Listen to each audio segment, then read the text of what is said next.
हम अध्ययन कर रहे हैं एक ऐसे चित्रकार के बारे में जिन्होंने दृश्य चित्रकला में अपना महत्वपूर्ण स्थान बनाया। दृश्य चित्रकला को भी वह महत्व प्रदान किया जो कि विषय की दृष्टि से गौण माने जाते थे और जिनको कला के क्षेत्र में केवल एक पृष्ठभूमि के रूप में प्रयोग किया जाता था, उसके स्थान पर उन्होंने दृश्य चित्रण को एक विषय की दृष्टि से महत्वपूर्ण मानकर कला के क्षेत्र में अपनी पहचान दी।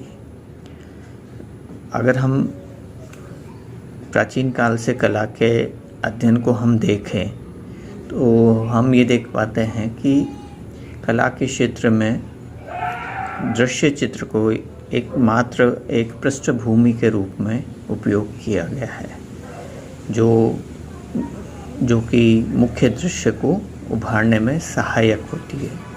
तो दृश्य चित्र को पूर्ण विषय का दर्जा दिलाने में कांस्टेबल, जॉन कांस्टेबल और टर्नर दो ऐसे महान चित्रकार हुए, विश्वविख्यात चित्रकार हुए, जिन्होंने दृश्य कला को पूर्ण विषय का दर्जा दिलाया और उन्होंने दोनों ने ही प्रकृति को चित्रित किया विषय के रूप में और दोनों की दृष्टि थोड़ी अलग रही। जैसा कि मैंने पूर्व लेक्चर में भी बताया कि जहाँ जॉन कांस्टेबल प्रकृति के शांत स्वभाव को प्रस्तुत करते थे, वहीं टर्नर ने प्रकृति के रौद्र रूप को भी दर्शाया। दोनों की चित्रण तकनीक में भी अंतर रहा। जॉन कांस्टेबल की प्रकृति में हम बादलों का खूबसूरत अंकन देख सकते हैं। उन्होंने पृष्ठभूमि में जो दृश्य चित्र वह बना रहे हैं उसमें जो आकाश को जो स्थान दिया है, बादलों को जो स्थान दिया है, वह बहुत ही दर्शनीय है। उनके लगभग आधे से अधिक भाग में अगर हम देखें तो आकाश प्रमुखता से दिखाई देता है। संयोजन की दृष्टि से अगर हम देखें तो उन्होंने संयोजन को भी एक ऐसा रूप दिया है, एक ऐसा इस प्रकार का संयोजन किया है कि हमारी दृष्टि अग्रभूमि जो कि मुख्य विषय के रूप में या मुख्य दृष्टि केंद्र के रूप में है, वहाँ से होते हुए पीछे विस्तृत आकाश की तरफ जाती है। आकार, वातावरणीय दूरदृश्य लघुता और रेखीय दूरदृश्य लघुता दोनों का ही उन्होंने प्रयोग किया अपने चित्रों में। ये दोनों का प्रयोग होते हुए भी वातावरणीय दूरदृश्य लघुता और रेखीय दूरदृश्य लघुता, अगर हम पृष्ठभूमि जहाँ पे पृष्ठभूमि में अनंत जहाँ आकाश और पृथ्वी मिलते हैं, वहाँ पे जो आकार छोटे हो गए हैं या धूमिल होने की स्थिति में है, वहाँ पर भी उनके रंगों की जो चमक है वो दिखाई देती है। हम उनके चित्रों को अगर जूम इन करके देखते हैं, उनको और अधिक नज़दीकी से देखने का प्रयास करते हैं, तो उसके अंदर भी हमें कई लेयर्स देखने को मिलती हैं। जहाँ अग्रभूमि में बड़े आकार चित्रित हैं, विषय को थोड़ा सा रोचक बनाने की दृष्टि से मानव आकृतियों का अंकन है, वहीं पृष्ठभूमि में जो आकाश और पृथ्वी जहाँ मिल रहे हैं, वहाँ पौधे, वृक्ष छोटे होते हुए तो दिखाई दे रहे हैं, परंतु उनका भी अपना एक महत्व है। कहीं पे भी ऐसा नहीं लग रहा कि उन्होंने वहाँ पे उनको मात्र पृष्ठभूमि को विलीन करने की दृष्टि से बनाया है। आकारों की स्पष्टता में थोड़ी कमी आई है, आकार छोटे भी हुए हैं, रंगों को थोड़ा सा धूमिल भी किया गया है, फिर भी हम उनको पहचान सकते हैं। तो हम ये देख सकते हैं कि उन्होंने जहाँ अग्रभूमि में बारीकी या प्रकृति की सूक्ष्मता की तरफ दृष्टि रखी है, वहीं पृष्ठभूमि में उन्होंने वातावरणीय और रेखीय दूरदृश्य लघुता का प्रयोग करते हुए भी हम आकारों को बिल्कुल गौण नहीं किया है। इसके अलावा जैसा मैंने बताया कि बादलों का अंकन, आकाश का अंकन उन्होंने बहुत ही खूबसूरती से किया है और उसमें एक त्रिआयामी प्रभाव हमें बादलों के अंकन में दिखाई देता है। कहीं पे बादल जो कि वहाँ के वातावरण में या उनके प्रकृति दृश्यों में दिखाई देते हैं, उसके अंदर एक रुई के जैसे बादलों का आभास होता है और उसमें घनत्व नज़र आता है, त्रिआयामी प्रभाव नज़र आता है, रंगों का, विभिन्न रंगों का प्रयोग नज़र आता है। कहीं वे पानी के बोझ से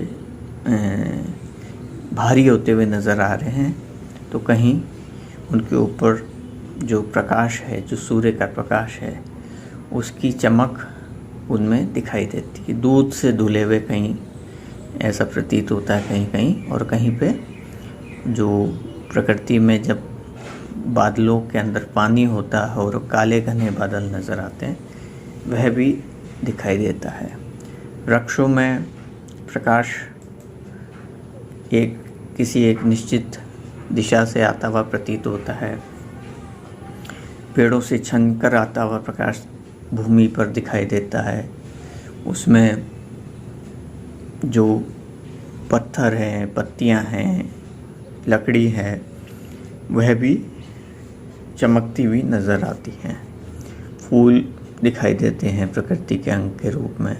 कहीं कहीं पानी है जो भूमि पर है, उसके ऊपर प्रकाश की किरणें झिलमिलाती हुई नज़र आती हैं। तो प्रकृति के इस सौम्य रूप को उन्होंने अपने चित्रों में प्रस्तुत किया और कहीं पे भी ऐसा प्रतीत नहीं होता कि मात्र प्रकृति को उन्होंने रंगों की दृष्टि से दिखाया है या खाली वातावरण की दृष्टि से दिखाया है। उन्होंने प्रकृति के सभी अंगों का प्रयोग किया है। कहीं वहाँ पे हमें फूलों की खूबसूरती भी नज़र आती है, प्रकाश का प्रभाव भी नज़र आता है, साथ ही साथ रंगों की चमक, स्पष्टता, ब्रश स्ट्रोक्स, ये सभी उनके चित्रों में नज़र आता है।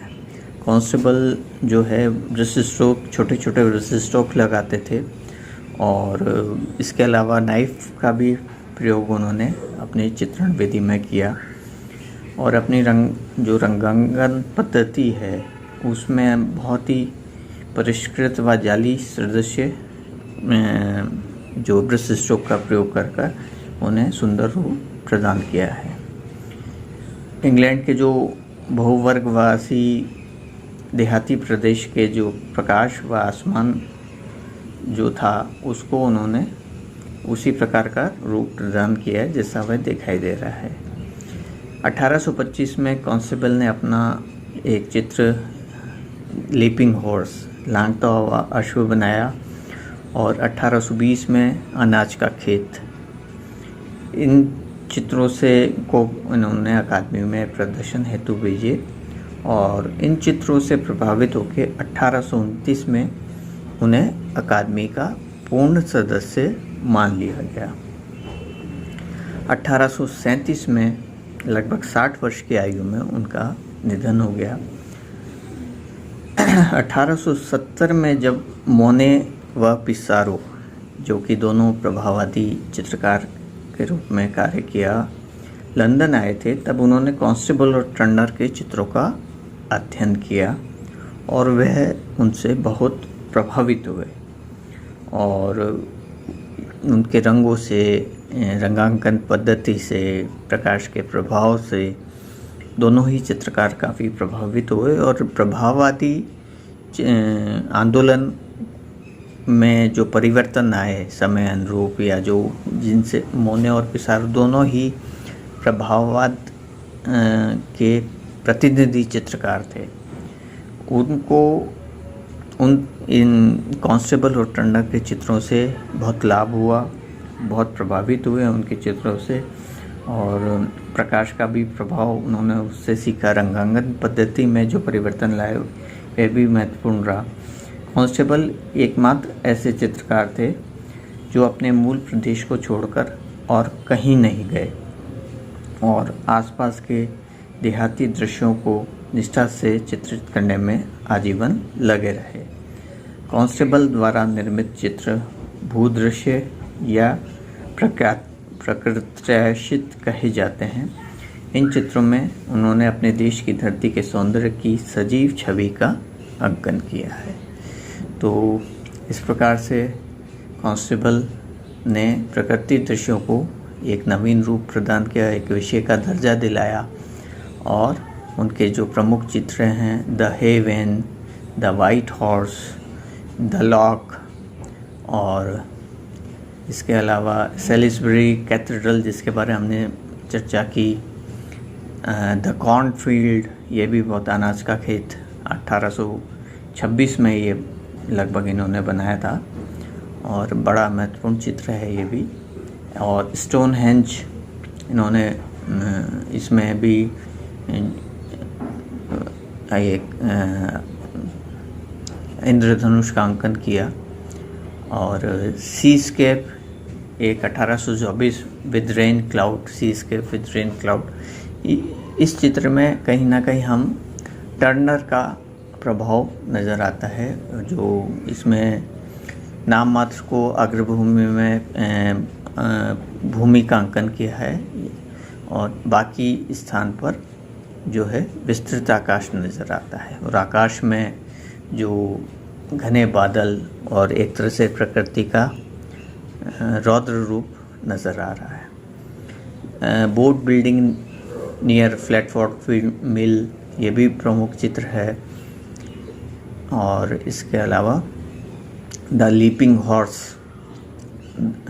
1825 में ये बना है, ये बहुत महत्वपूर्ण चित्र है। और इस तरह से काफ़ी सारे इन्होंने प्रकृति चित्र बनाए, जीवन पर्यंत प्रकृति चित्रण करते रहे, और जो अपना इनका क्षेत्र था, मूल प्रदेश था, उसको छोड़कर यह नहीं गए। आने वाले लेक्चर में हम एक और कलाकार के बारे में अध्ययन करेंगे। धन्यवाद।